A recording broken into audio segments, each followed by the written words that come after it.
Un saludo muy especial para los estudiantes del Instituto Bíblico de la Gracia en San Miguel.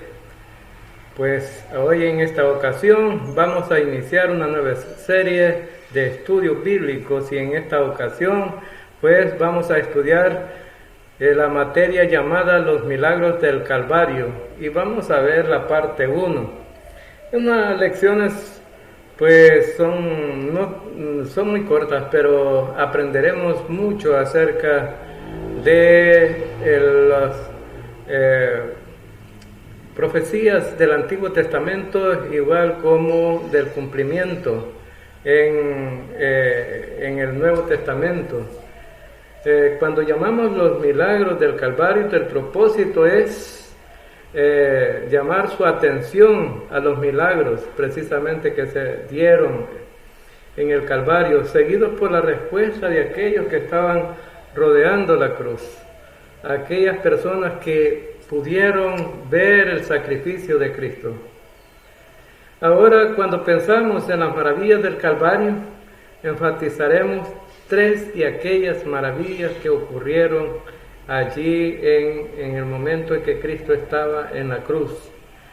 Primero vamos a ver los asombrosos cumplimientos de las profecías de la Escritura y veremos 6 de ellos. Ahora pues me gustaría que lleváramos una palabra de oración para iniciar el estudio y que sea el Espíritu Santo guiándonos a toda verdad. Señor Dios, te damos gracias por esta hora en que estamos pues enseñando tu palabra. Te pedimos que por la gracia de nuestro Señor y Salvador Jesucristo, tú nos guíes en el estudio de tu palabra, que sea el Espíritu Santo guiándonos a toda verdad, que el Espíritu Santo pueda mostrarnos a través de estos versículos que vamos a estudiar el mensaje que tú verdaderamente quieres enseñar. En el nombre de nuestro Señor y Salvador Jesucristo te lo pedimos. Amén y amén. Pues vamos a iniciar entonces con el primer milagro del cual estamos hablando. Y el milagro número 1, los asombrosos cumplimientos de las profecías de las Escrituras. En Mateo capítulo 27, versículo 34, es el cumplimiento del Salmo 69, verso 21, cumplido por los soldados romanos. En Mateo 27, 34 dice: le dieron a beber vinagre mezclado con hiel, pero después de haberlo probado no quiso beberlo. En el Salmo dice: me pusieron además hiel por comida y en mi sed me dieron a beber vinagre. Sabemos que el Señor Jesucristo es Dios hecho hombre. Vino al mundo por medio de la Virgen María, vivió una vida sin mancha, demostró su deidad por medio de los milagros, por su vida sin pecado, por su cuidado y amor hacia los demás. También demostró su humanidad, fue probado en todas maneras en que nosotros somos probados pero sin pecado. Y aquí en el capítulo 27, Él se ofrece como el Rey de los judíos. Juan el Bautista predijo el mensaje del reino de Dios y el Señor Jesucristo predicó el mensaje del reino de Dios. Los discípulos fueron enviados de 2 en 2 a la casa de Israel a predicar el mensaje del reino de Dios. Pero los líderes de la nación de Israel rechazaron al Señor Jesucristo. Dijeron: no queremos que este hombre reine sobre nosotros. Así que la oportunidad para que se cumpliese el reino fue postergada hasta que Él vuelva nuevamente a la tierra. Y en lugar de esto, el Señor les permitió a los soldados romanos que lo crucificaran. Después de los juicios ilegales de los judíos, fue entregado a Poncio Pilatos, y leemos en Mateo 27 que lo llevaron a un sitio que se llama Gólgota, el lugar de la calavera. Allí le dieron a vino amargo mezclado con hiel. Ahora Todo esto es cumplimiento del Salmo 69, versículo 21. Así que se cumplieron las profecías del Antiguo Testamento. Fue predicho 1000 años antes de Cristo, y quienes cumplieron esta profecía, los romanos, no los judíos, quienes sí creían en Dios y su palabra, pero no la pudieron entender. Pero volviendo a Mateo 27, vemos otro cumplimiento de la palabra de Dios.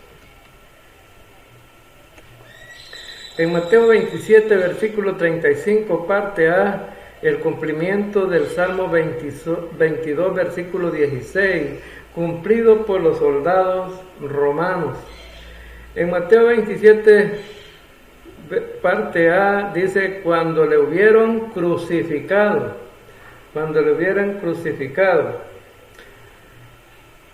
Vemos aquí entonces en este versículo 16 que David escribió este salmo 1000 años antes de Cristo. ¿Horadaron alguna vez las manos y los pies de David? No, pero sí al Mesías, descendiente de David. En Mateo capítulo 1, versículo 1, pasajes mesiánicos que hablan de la crucifixión y de Jesucristo, Salmo 22, Isaías 53 y Zacarías 12. Lo que nos interesa del Salmo 22 es que predice la crucifixión de nuestro Señor Jesucristo. Y leemos en el Salmo 22, porque perros me han rodeado, me han cercado cuadrillas de malignos, horadaron mis manos y mis pies. Todo esto está hablando acerca de la crucifixión de nuestro Señor Jesucristo. Recordemos que los judíos no mataban en la cruz a los criminales, sino con piedras. Por eso, en algunos momentos del ministerio de Jesús, prepararon las piedras para lanzárselas sobre él. Los romanos crucificaban, pero la crucifixión no empezó con los romanos, fue adoptada de otros grupos y culturas. Así que para que David predijera por el Espíritu Santo la crucifixión del Mesías 1000 años antes de que sucediera, tenía que ser un milagro. Por eso le llamamos los milagros del Calvario. Veamos otro pasaje. En Mateo capítulo 27, versículo 35, es el cumplimiento del Salmo 22, versículo 18, cumplido por los soldados romanos. Veamos el pasaje. Repartieron entre sí sus vestidos, echando suertes para que se cumpliese lo dicho por el profeta. Partieron entre sí mis vestidos y sobre mi ropa echaron suertes. Ahora, cuando leemos este versículo, entonces nos damos cuenta que esto tuvo cumplimiento en el Nuevo Testamento. Tomaron la ropa del Señor Jesucristo y echaron suerte. Mateo es bien claro aquí. Él indica que esto cumplido por las Escrituras es un cumplimiento del Salmo 22, versículo 18, y que dice, repartieron entre sí mis vestidos y sobre mi ropa echaron suertes. Ahora, nuevamente, esto fue cumplido por los soldados romanos. ¿Lo habría hecho a propósito? ¿Acaso dijeron ellos, hagamos esto? ¿Tenemos que cumplir la palabra de Dios? No, ni siquiera sabían del Salmo 22. Los soldados romanos eran paganos que no conocían la palabra de Dios, cumpliendo la palabra de Dios a través de la profecía. También en Mateo 27, versículo 38, es el cumplimiento de Isaías 53, versículo 12, cumplido por los criminales. En este versículo dice, entonces crucificaron con él a 2 ladrones, uno a la derecha y otro a la izquierda. Mateo menciona que Cristo fue crucificado entre 2 ladrones. Este es el cumplimiento de Isaías 53, versículo 12, leamos lo que dice el versículo. Por tanto yo le daré parte con los grandes y con los fuertes repartirá despojos, por cuanto derramó su vida hasta la muerte y fue contado con los pecadores, habiendo él llevado el pecado de muchos y orado por los transgresores. Este es uno de los pasajes más importantes del Antiguo Testamento que habla del Calvario. ¿Sabías que por 1000 años Isaías 53 no ha sido leído en ninguna sinagoga judía? Los judíos no leen este capítulo en sus sinagogas porque saben que habla de Cristo. Entonces veamos otro cumplimiento. Mateo 27:39 dice, es el cumplimiento del Salmo 22, versículo 7, cumplido por la multitud escarnecedora. Leamos el versículo. Y los que pasaban le injuriaban meneando la cabeza. Entonces vemos aquí, en este pasaje, que dice, el pueblo alrededor se burlaba, pero no sabían que estaban cumpliendo la palabra de Dios, porque es un cumplimiento del Salmo 22, versículo 7. Y dice el Salmo 22, versículo 7, todos los que me ven, me escarnecen, estiran la boca, menean la cabeza. Ahora, entonces vemos aquí que en este versículo la Biblia predijo no solamente que se crucificaría el Señor Jesucristo, o que le ofrecerían vinagre amargo para beber, ni solo que su ropa sería repartida entre ellos echando suerte, ni solamente que moriría entre dos criminales, sino que la multitud presente le escarnecería, como dice el Salmo 22, versículo 7. Mateo 27:43 dice que es el cumplimiento del Salmo 22, versículo 8, cumplido por los principales sacerdotes, los escribas y los ancianos. Veamos entonces el pasaje. De esta manera también los principales sacerdotes, escarneciéndole con los escribas y con los fariseos y los ancianos, decían, a otro salvó, a sí mismo no se puede salvar. Si es el Rey de Israel, descienda ahora de la cruz.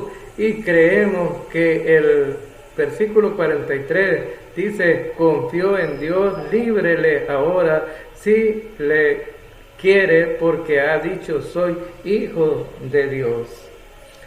Entonces vemos aquí que este pasaje nos está hablando acerca entonces de que es el cumplimiento de la palabra de Dios. Son asombrosos. Cuando Cristo vino la primera vez, el cumplimiento aproximado de 400 profecías antes de que fueron predichas en el Antiguo Testamento. Posibilidad de que esto sucediera con un hombre, una en 100.000 millones, es imposible. Sería como llenar todo el país de El Salvador con monedas de 25 centavos, con una profundidad de 5 metros y que una de estas monedas estuviera marcada. Luego poner a alguien con los ojos vendados a encontrar esa moneda entre todas las demás, dándole una sola oportunidad. ¿Y qué logrará? Pues no lograría nada, no tendría oportunidad. Pero vemos aquí que esto se cumple porque es la Escritura.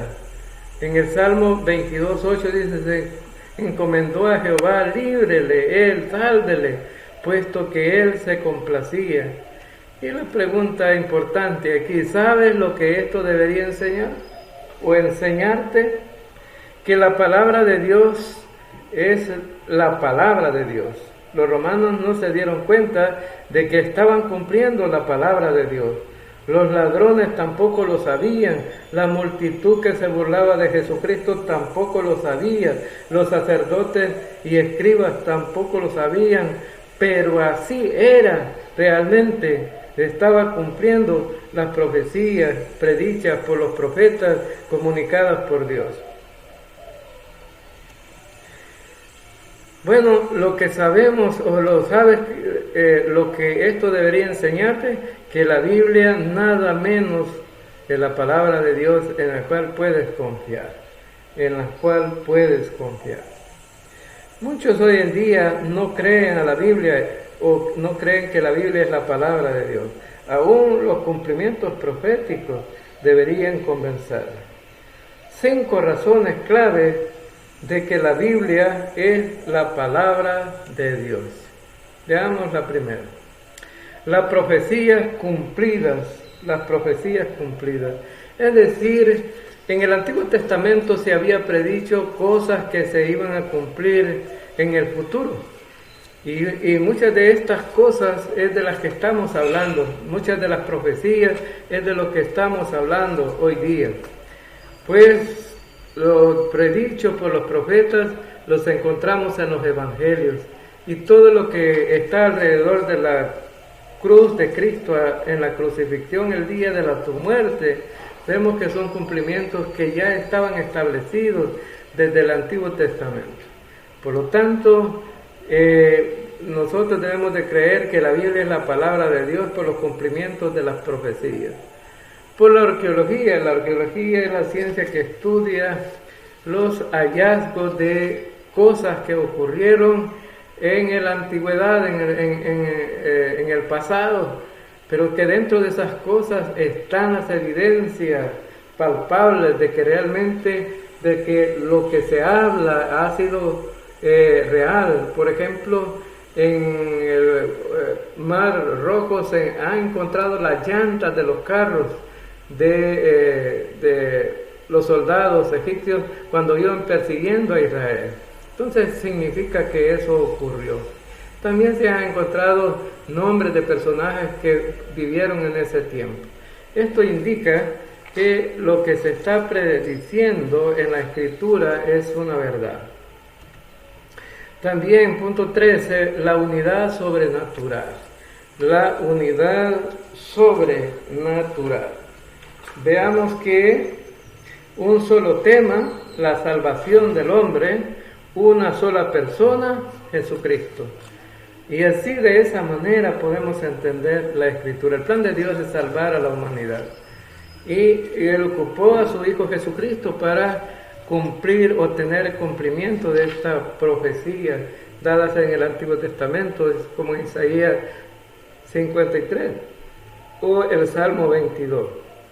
Son 2 escrituras que nos muestran que el sacrificio de Cristo ya estaba predicho en el Antiguo Testamento y que se cumpliría en el futuro.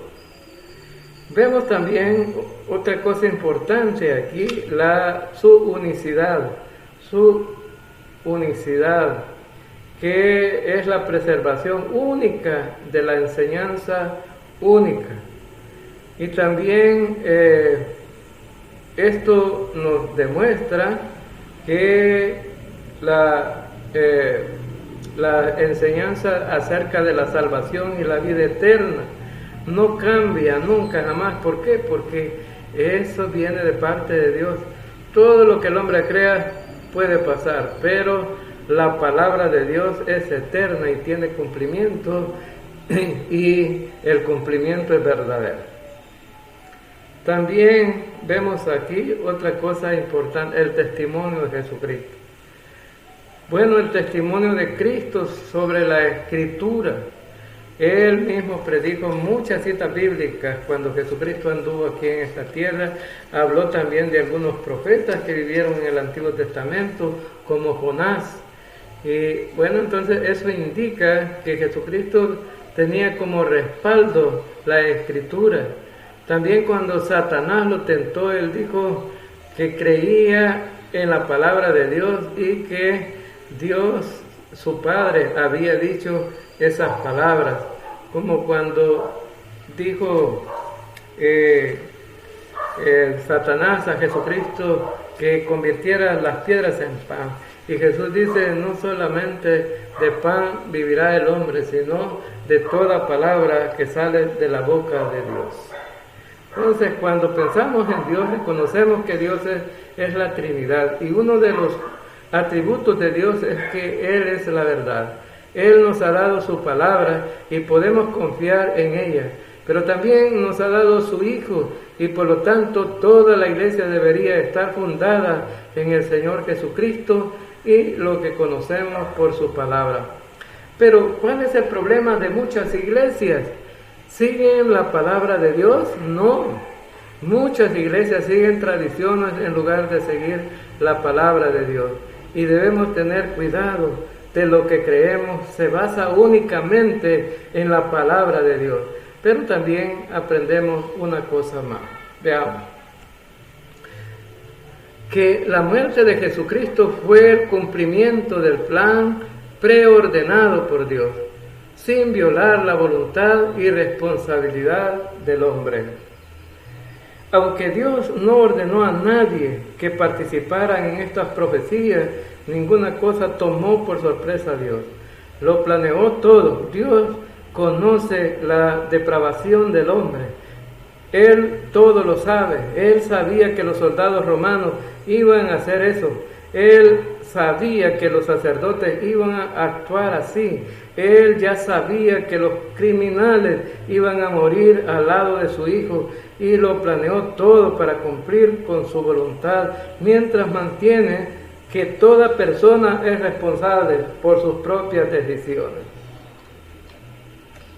En el Salmo 22, en Hechos 2, versículos 22 al 24, dice: varones israelitas, oíd estas palabras, Jesús Nazareno, varón aprobado por Dios entre vosotros, con las maravillas, prodigios y señales que Dios hizo entre vosotros por medio de él, como vosotros mismos sabéis, a este entregado por el determinado consejo y anticipado conocimiento de Dios, prendisteis y matasteis por manos de inicuos crucificándole, al cual Dios le levantó sueltos los dolores de la muerte, por cuanto era imposible que fuese retenido por ella. Cuando estudiamos la Biblia, debemos tener los dos ojos bien abiertos, porque los calvinistas solo abren uno, y cuando ven la palabra de Dios, ven la soberanía de Dios. Los arminianos, cuando leen la palabra de Dios, solo abren el otro ojo, solo ven la responsabilidad del hombre. Pero cuando estudiamos la palabra de Dios, abramos los dos ojos, vemos la soberanía de Dios y la responsabilidad humana. El versículo 23 aclara bien todo esto. Jesús fue entregado por el determinado consejo y anticipado conocimiento de Dios. Él ya lo sabía. Pero fijémonos en la segunda parte del versículo: ustedes prendieron y mataron por manos de inicuos crucificándole. Fijémonos cómo Dios enfoca la responsabilidad humana de estas personas. La responsabilidad humana se ve en el versículo 23. En el versículo 27 y 28 dice: porque verdaderamente se unieron esta ciudad contra su Hijo Jesús, a quien ungiste Herodes y Poncio Pilato con los gentiles y el pueblo de Israel, para hacer cuanto tu mano y tu consejo habían antes determinado que sucediera.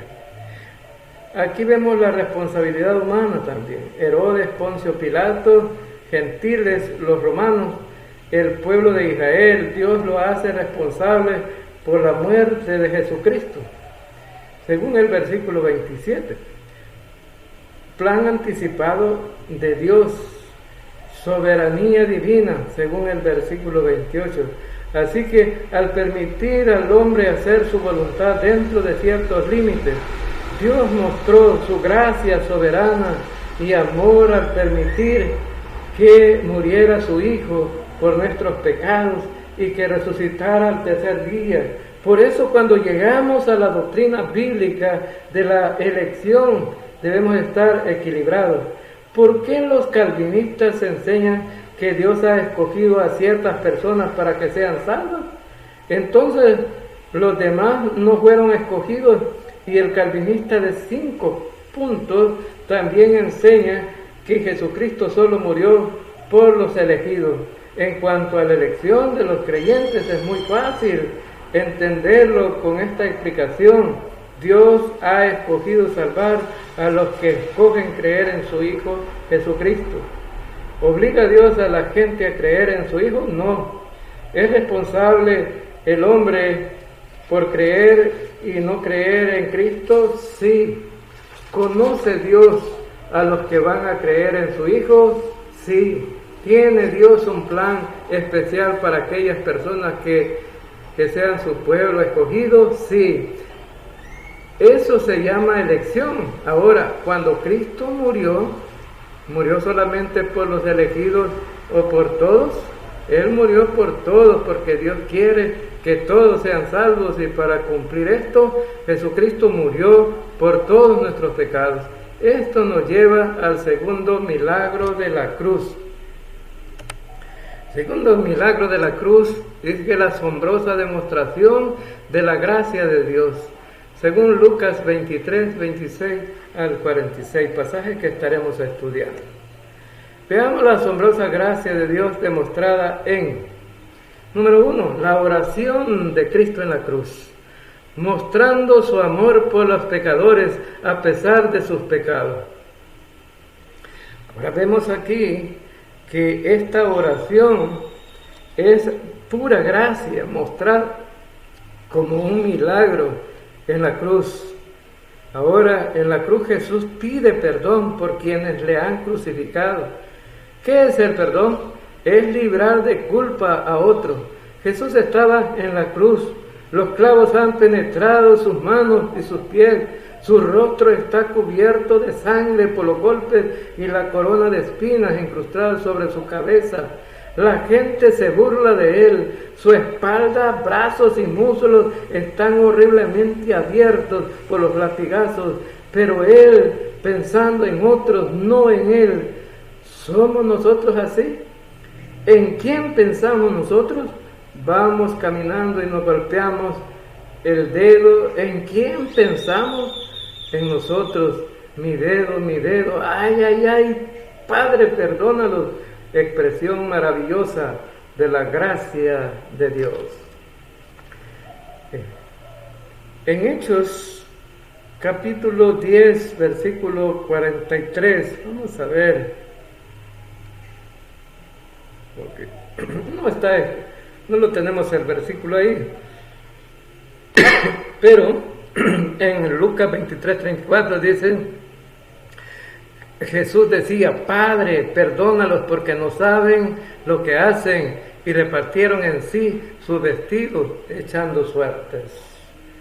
Entonces vemos también en Hechos 10, 43, Pedro está hablando con Cornelio. Y vemos que este pasaje nos habla del perdón de pecados al creer en Jesucristo. ¿Qué es lo que recibimos? Perdón de pecados. ¿Cuándo? ¿Cuántos pecados? Todos, pasados, presentes y futuros. En Colosenses 2:13 dice que, pero para obtener ese perdón hay que creer en Jesucristo. ¿Por qué? Porque Él es el único Salvador. Él murió, fue sepultado y resucitó por mí y por ti. Ahora en Efesios 1:7 dice que una de las bendiciones que tenemos los hijos de Dios es que Cristo, es que no solamente somos salvos, sino que tenemos perdón. ¿Y por qué podemos recibir el perdón de los pecados? Por la sangre de Jesucristo. ¿Y de qué habla la sangre de Jesucristo? Habla de su muerte en la cruz y todo lo que pasó en aquel tiempo. Colosenses 1:14, Dios pagó los pecados de todo el mundo, sí, pero ¿han sido perdonados los pecados de todo el mundo? No. ¿Por qué? Porque para recibir el perdón hay que creer en Jesucristo. No todos creen en Él, en lo que Él hizo por nosotros en la cruz. Jesucristo ama al pecador y sobrepuso ese amor a su dolor personal al orar por ellos mientras estaba en la cruz. Esto demuestra su amor y su gracia. Padre, perdónalos porque no saben lo que hacen.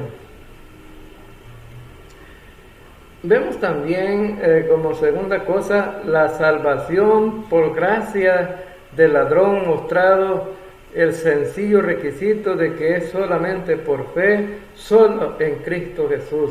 Leamos unos versículos aquí. Y uno de los malhechores que estaban colgados le injuriaba diciendo: si tú eres el Cristo, sálvate a ti mismo y a nosotros. Respondiendo el otro le reprendió diciendo: ¿ni aún temes tú a Dios, estando en la misma condición?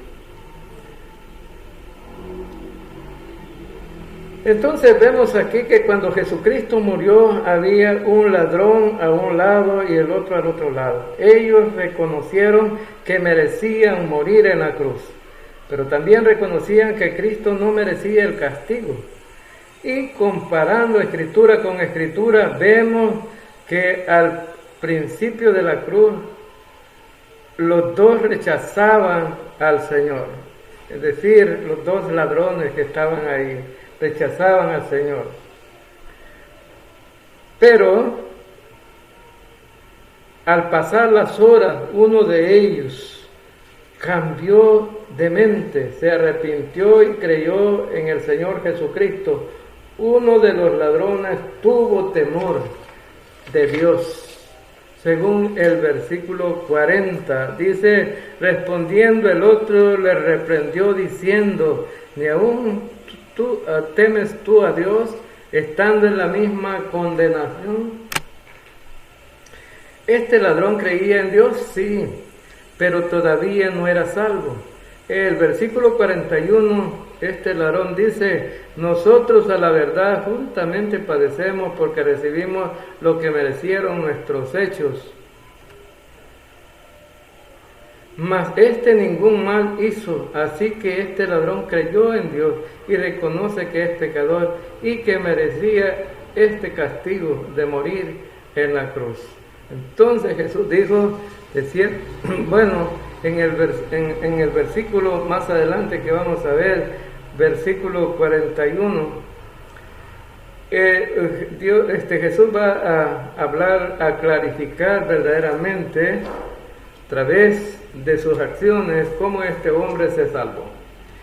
Y dice que en el versículo 42, y dijo a Jesús: acuérdate de mí cuando vengas en tu reino. En el versículo, el ladrón dijo: Señor, a Jesús. ¿Creía este ladrón que Jesús tenía un reino? Sí. ¿Creía que el Señor Jesús le daría entrada a este reino? Sí. Y cuando le dice: acuérdate de mí, lo que quiere decir es: ayúdame, rescátame cuando vengas en tu reino. Este ladrón se arrepintió, cambió de mente, de manera de pensar, y por fe en Cristo obtuvo entrada al reino del Señor. Y Jesús respondió en el versículo 43, hoy mismo. Él no dijo que esperara hasta que Él entrara en su reino. Él dijo: hoy estarás en el paraíso. Jesús estuvo en el paraíso ese día, sí. Después de morir en la cruz, pasaron 3 días antes de que Él resucitara de la muerte. El cuerpo de Jesús fue sepultado, pero su alma fue al paraíso, el lugar donde estaban las almas de los muertos antes de la resurrección de Cristo. Allí se encontraba el rico y Lázaro. También el alma del ladrón fue al paraíso con Jesús. ¿Merecía este ladrón el paraíso? No, él fue salvo por la gracia. ¿Se arrepintió de sus pecados? No, él no dijo: prometo nunca más pecar, pero sí cambió su manera de pensar acerca del Señor Jesucristo Al principio lo rechazó, pero cambió su manera de pensar y puso su confianza en Él. ¿Pidió perdón por sus pecados? No, solo creyó y recibió el perdón. ¿Le entregó su vida al Señor? No, al contrario, Cristo entregó su vida por Él. ¿Pasó al frente al altar? No, solo creyó. ¿Pidió ser bautizado en agua? No, porque el bautismo en agua no es para salvación, es para los salvos por la gracia de Jesucristo. Levantó su mano para ser salvo. ¿Cómo iba a hacerlo? Solo creyó. Estas son buenas nuevas. Esto es el Evangelio. Debemos ser claros al predicar el Evangelio a las personas. También vimos ahí en el milagro del Calvario, el velo del templo fue rasgado por Dios, mostrando que cualquiera puede entrar en una relación con Dios, aparte de la ley y los rituales o las obras. Veamos algunos versículos aquí. Cuando era como la hora sexta, hubo tinieblas sobre toda la tierra hasta la hora novena, y el sol se oscureció, y el velo del templo se rasgó por la mitad. Entonces Jesús, clamando a gran voz, dijo: Padre, en tus manos encomiendo mi espíritu. Y habiendo dicho esto, expiró. Ahora, ¿qué nos enseña esto? Vemos que la oscuridad se cierne sobre la tierra y esto fue algo muy común, ya que pasó el mediodía. Algunos dicen que es un eclipse natural, pero no es verdad. Era la mitad del mes. A la mitad del mes de Nisan, la luna no está en posición para eclipsar al sol. La oscuridad a mediodía fue otro milagro, y durante este tiempo de oscuridad Cristo clamó: Dios mío, ¿por qué me has abandonado? Recordemos que antes había dicho: Padre, perdónales. Luego diría: Padre, en tus manos encomiendo mi espíritu. Pero aquí dice: Dios mío. ¿Por qué? Porque durante este tiempo nuestros pecados fueron cargados sobre Él. En este momento murió, tanto físicamente como espiritualmente. Porque, ¿qué significa la muerte? Separación. Así que cuando Jesucristo murió por nuestros pecados, su comunión con su Padre fue rota. Así que dijo: Dios mío, no dijo Padre mío, pero habiendo pasado nuestros pecados, clamó: consumado es. Y en el versículo 46 dice: Padre, en tus manos encomiendo mi espíritu. Ahora sabemos por el versículo 45 que el velo en el templo se rasgó por la mitad. Este velo separaba el lugar santo del cual, o más bien dicho, el lugar santísimo. Lugar santo y el lugar santísimo era un velo grande, fuerte, de la espesura de la mano de un hombre, tejido en una sola pieza. Se estima para romper este velo se necesitaría la fuerza de 4 caballos tirando 2 de cada lado. Primeramente estuvo en el tabernáculo en el desierto, y cuando alguien se acercaba al tabernáculo había una sola puerta, un camino, así como Jesucristo es el único camino hacia Dios. Cuando entraba al tabernáculo, la primera cosa que veía era el lugar o el altar de bronce. Era allí donde todos los días los animales eran sacrificados, porque Dios estaba enseñando al pueblo que la pena del pecado es muerte, con la muerte de su sustituto. El sacerdote tomaba un cuchillo y lo degollaba, y la sangre se rociaba por todo el altar. Un poco más dentro del tabernáculo se llegaba a la fuente de bronce, al lavadero que los sacerdotes usaban para lavarse las manos después de los sacrificios, porque para estar en la presencia de Dios se necesitaba un sacrificio para ser lavado de sus pecados. Dentro del tabernáculo estaba ese lugar santo y luego el lugar santísimo. Los sacerdotes entraban al lugar santo todos los días donde habían 3 muebles: el candelabro, de oro, el altar de incienso y la mesa de los panes de la propiciación. Pero separando estos 2 lugares, el lugar santo del lugar santísimo, estaba este velo grande y fuerte. Dentro del lugar santísimo estaba el arca del pacto. Una vez al año solamente el sumo sacerdote en el día del perdón entraba llevando una fuente con sangre y rociaba el altar con esa sangre de los sacrificios. La Biblia no nos da o no nos dice, pero la tradición de los judíos sí nos dice que le amarraban al pie del sacerdote una soga, porque si pecaba en la presencia de Dios, Dios lo mataría y nadie quedaría o nadie podría entrar para sacarlo. Así que lo alarían con la soga. Así es nuestro Dios santo. Pues que el tabernáculo fue reemplazado por el templo, esto siguió de manera similar. Y ese velo fue roto. ¿En qué dirección? De arriba hacia abajo. ¿Qué nos está enseñando esto? ¿Quién lo rompió? Dios mismo, no el hombre. ¿Por qué? Porque el camino a Dios ahora no sería por los sacrificios, sino por medio de su Hijo, el Señor Jesucristo. Y ahora ya no estamos bajo la ley, sino bajo la gracia. Todos sacrificios del Antiguo Testamento fueron figuras del sacrificio que Jesucristo haría con su muerte en la cruz. Vemos también el tercer milagro, el asombroso pago por el pecado del hombre, la muerte de Cristo. Cumplió la profecía, Mateo 27, versículo 46, cumplimiento del Salmo 22:1. Y dice: cerca de la hora 9, Jesús clamó a gran voz diciendo: Elí, Elí, lama sabactani. Esto es: Dios mío, ¿por qué me has desamparado?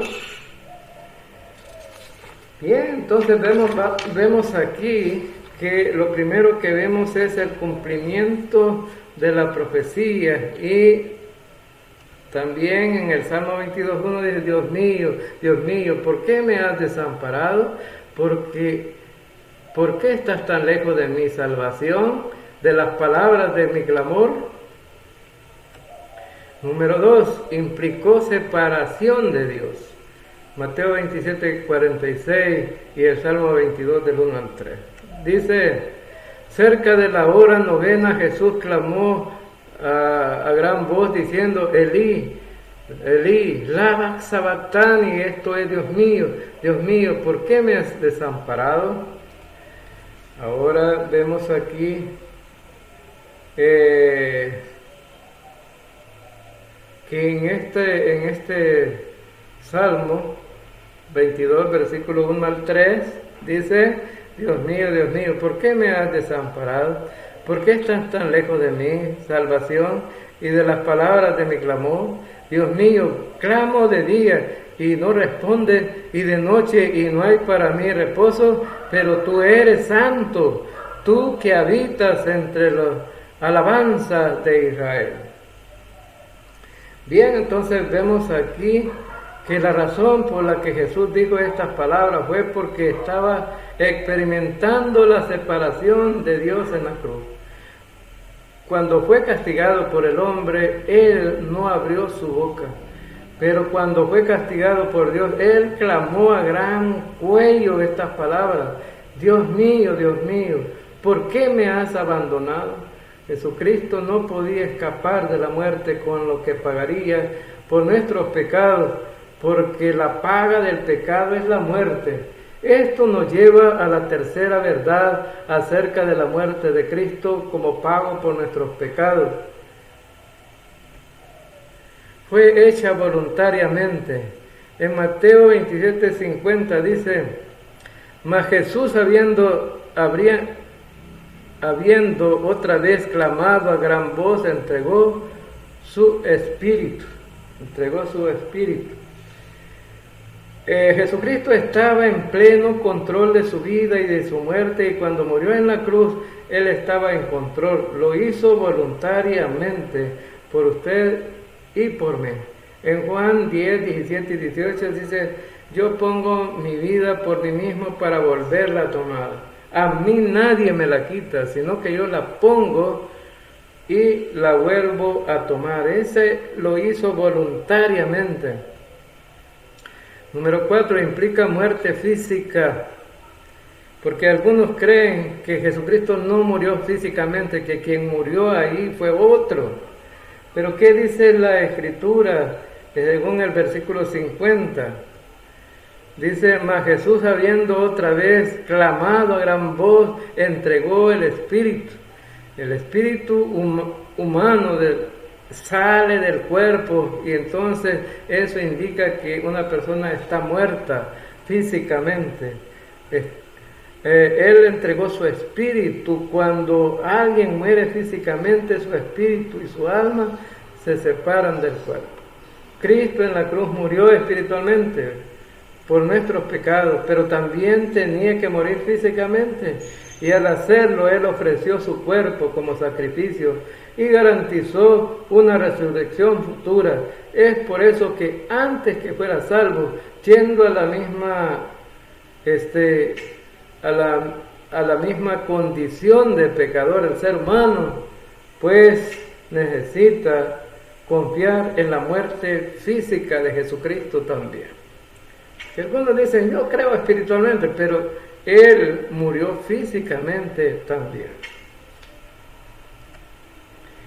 Fue un pago total por sus pecados. En Juan 19, 28 al 30 dice: después de esto, sabiendo Jesús que ya todo estaba consumado, dijo: porque la Escritura se cumpliese, tengo sed.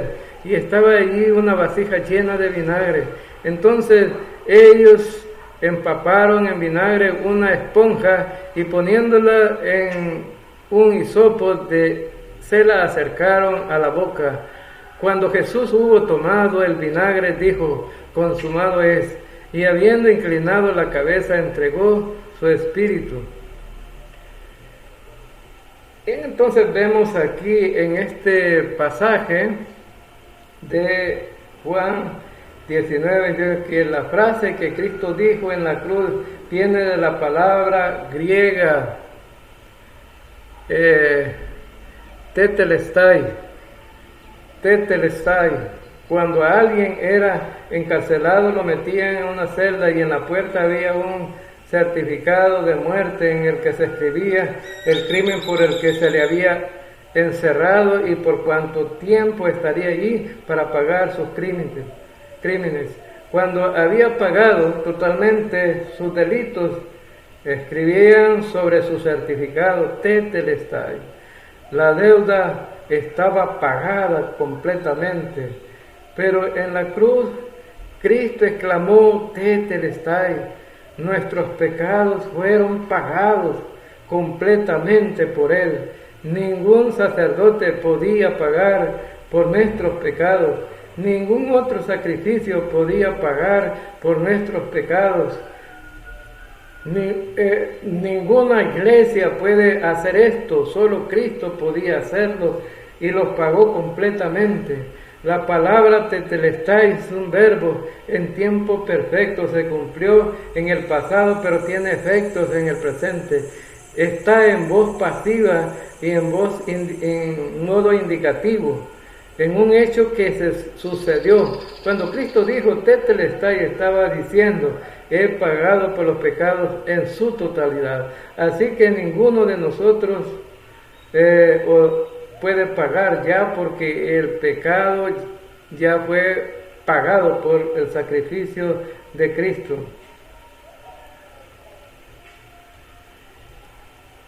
Es decir, el sello del pago ya fue puesto sobre la deuda pagada. En Hebreos capítulo 1, versículo 3 dice: el cual, siendo el resplandor de su gloria y la imagen misma de su sustancia, en quien sustenta todas las cosas con la palabra de su poder, y habiendo efectuado la purificación de nuestros pecados por medio de sí mismo, se sentó a la diestra de la majestad en las alturas.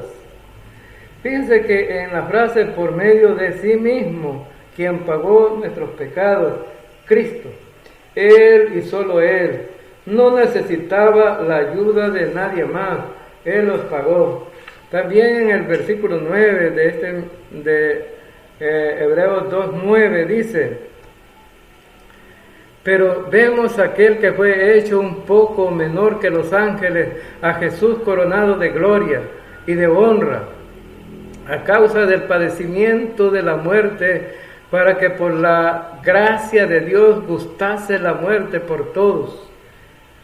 Jesucristo es Dios, pero se hizo hombre. ¿Por qué? Porque Dios no puede morir, pero el hombre sí puede morir, y la paga del pecado es muerte. Cristo murió por todos los hombres. En el mismo capítulo 9,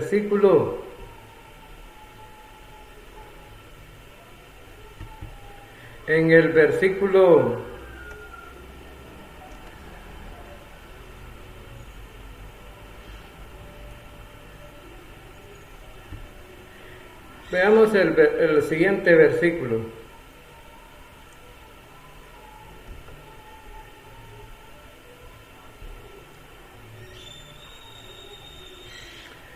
En el versículo 28, 25 al 28,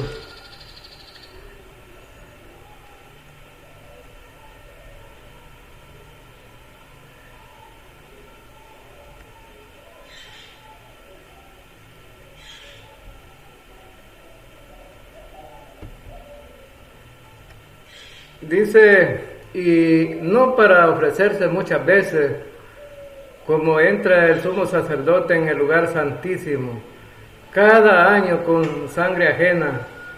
De otra manera le hubiera sido necesario padecer muchas veces desde el principio del mundo, pero ahora, en la consumación de los siglos, se presentó una vez para siempre por el sacrificio de sí mismo, para quitar de en medio el pecado, y de la manera que está establecido para los hombres, que mueran una sola vez y después de esto el juicio.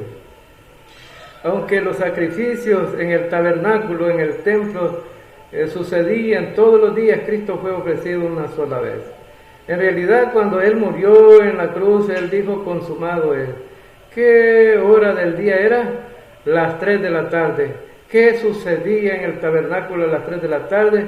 El sacrificio del Cordero se hacía, se realizaba. Según Éxodo 29:39, Cristo dijo: se acabó todo eso. Dios rasgó el velo y dijo: está cumplido. Veamos también otro versículo. Dice: en esa voluntad somos santificados mediante la ofrenda del cuerpo de Jesucristo, hecha una sola vez y para siempre. Y ciertamente todo sacerdote está día tras día ministrando y ofreciendo muchas veces los sacrificios que nunca pueden quitar los pecados. Pero Cristo, habiendo ofrecido una sola vez para siempre un solo sacrificio por los pecados, se ha sentado a la diestra de Dios. Estos versículos nos ayudan a entender muchas veces que la gente religiosa quiere mostrar y cree que Jesucristo ha muerto y todo, pero lo que no entienden es que Cristo murió de una vez y para siempre. No hay más sacrificio que hacer. ¿Por qué? Porque el sacrificio de Cristo no necesita más repetición, porque Él quitó de una vez y para siempre el pecado del mundo. ¿Qué significa esto para ti? ¿Qué significa esto para ti? Bueno, en primer lugar, que no tienes que tratar de sufrir y pagar por tus pecados, porque Cristo ya lo ha hecho, está consumado. Está consumado. Que Jesucristo ha hecho todo lo necesario para ser salvo cuando Él resucitó. Estas son buenas noticias. Sabemos que el tercer día Jesucristo resucitó de los muertos, quebrantó el poder de la muerte, del infierno y de la tumba. Él vive, Él es el Salvador vivo, Él ofrece salvación a todos. Es interesante que las primeras palabras que tenemos registradas en la Biblia, dichas por el hombre a Dios, son: oí una voz en el huerto y tuve miedo. Según Génesis 3:10, el hombre había pecado y estaba escondiéndose de Dios. Las últimas palabras registradas en la Biblia dichas por el hombre a Dios son: amén, sí, ven Señor Jesús. Apocalipsis 22:20. ¿Cuál es la diferencia? ¿Cómo cambió esto? Dios envió a su Hijo para proveernos la salvación por la muerte en la cruz. De manera que en lugar de tener miedo a Dios, pudiéramos saber que somos perdonados, que somos redimidos, que podemos esperar entrar un día a la presencia de Dios salvo y Dios es santo y limpio, y tú de la misma manera estarás santo y limpio. Por eso podremos volver a tener comunión con Dios, no porque somos merecedores, sino por la muerte de Jesucristo y lo que hizo por nosotros en la cruz, en su resurrección. Por eso la salvación siempre radica en dos cosas: o usted cree lo que Dios dice acerca de su Hijo, lo que hizo en la cruz, o va a tratar de añadir buenas obras. De hecho, está diciendo que lo que Cristo hizo no fue suficiente. Las buenas obras, eso es lo que dice, es lo que habla. Si tú crees en Cristo más las buenas obras, estás diciendo que lo que Cristo hizo no sirve. Estas son una de las maravillas del Calvario. Gracias a Dios por permitirnos llevar esta lección, este mensaje, hasta sus hogares, estimados estudiantes, y espero que sea de gran bendición, gran provecho para ustedes. Que el Señor les bendiga.